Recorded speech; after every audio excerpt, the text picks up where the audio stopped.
You're sitting in the lobby after the Sunday service. Almost everybody's gone. And a church member comes up to you, and they're just gushing about the pastor's incredible new initiative.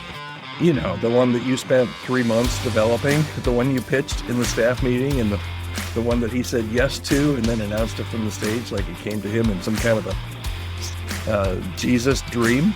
And then you asked, and when they asked what you thought of it, you just smile and say, yeah, it's great. If that sounds familiar, if that's ever happened to you, that's what we're talking about here today on the Healthy Church Staff Podcast. Hi, my name's Todd Rhoades, one of the co-founders over at chemistrystaffing.com and your host here on the Healthy Church Staff Podcast. I started that off in jest, maybe a little hyperbole there, but sometimes maybe not. Sometimes you don't get credit for your ideas, and it hurts, at least from a psychological standpoint. So we're going to talk about that today.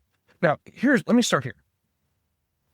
Here's what a lot of people don't realize about credit hoarding leadership, which some churches, yep, I've seen it quite often, actually. Credit hoarding leadership. First thing that a lot of times we don't realize, it's not always ego. Okay, we think, boy, that guy's just got a big ego. He totally stole it. Sometimes it's not about ego at all. Sometimes it's about oblivion. Okay, hear me. Some senior pastors genuinely don't realize that they're doing this. I don't think they're malicious. They're just wired to think in first person. A lot of senior pastors are. And no dig against senior pastors. That's part of the leadership deal, right? They live in their own story so much that they forget other people wrote different chapters of that story. And in their mind, approving your idea is the same as having the idea in the first place. They just don't really even think about it. They conflated ownership with leadership, and nobody has ever told them otherwise. But whether it's intentional or not, here's what it does inside your staff and inside your team, because it creates a little bit of a drift. And this is really what happens when credit doesn't flow down, okay, from the top down. Your best staff members on your team, maybe that's you just stop bringing great ideas. Why would you? Why would they? There's no reward for creativity, so they start doing the minimum. They disengage emotionally, but they stay employed. And eventually they leave, and you lose the ones that you really couldn't afford to lose. And the ones that stay are the ones that keep building that silent resentment in the culture of your team. And that resentment leaks into everything, into meetings, into the hallway conversations, into attitudes on Sunday. Meanwhile, the senior pastor wonders why the team feels flat all of a sudden. Now, I'm not saying your pastor's a narcissist or that you need to stage a revolt. Please don't let me hear that in my emails. Don't send me angry emails. That's not at all what I'm saying. But here's some things that I think you can do. And I think most importantly, if this happens to you, stop waiting for public credit to validate your calling, okay?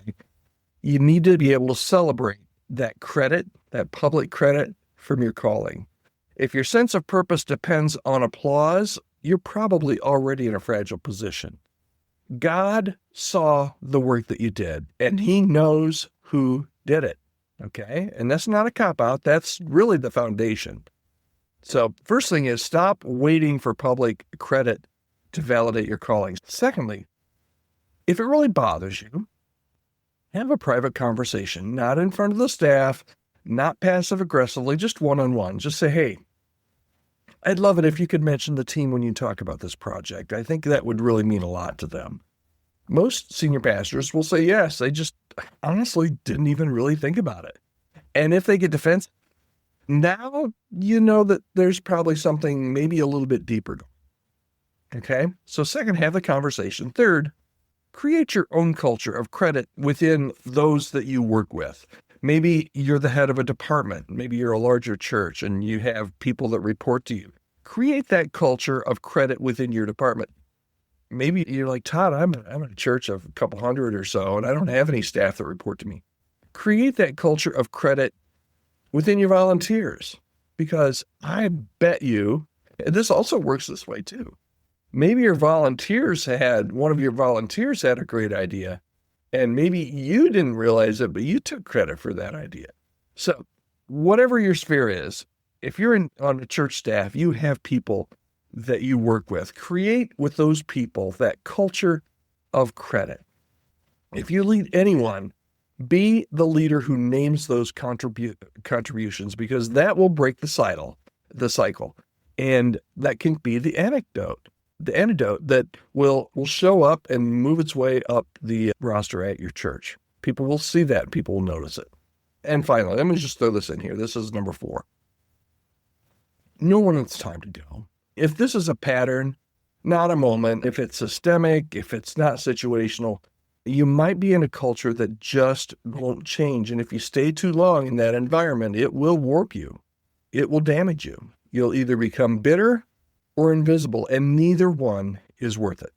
Here's the thing that a lot of staff miss in this situation. Your identity is not tied to your visibility or to your credit, okay? So you need to disconnect those two. Your identity is not tied to your visibility or the credit that you receive. Let's face it, Jesus spent most of his ministry with just 12 guys.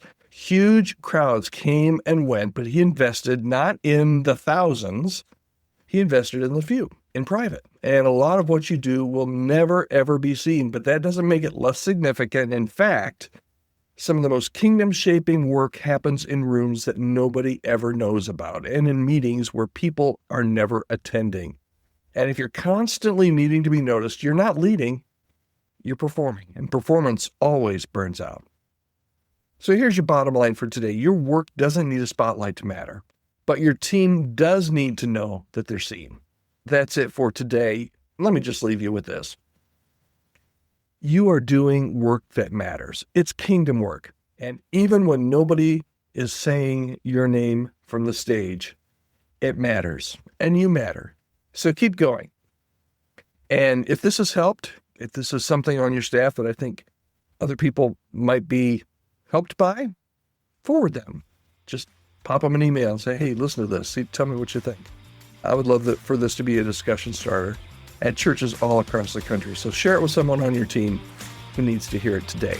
I will see you next time. I'll be here again tomorrow, as I am every weekday. Come get some Todd time here on the Healthy Church Staff Podcast. We'll see you right here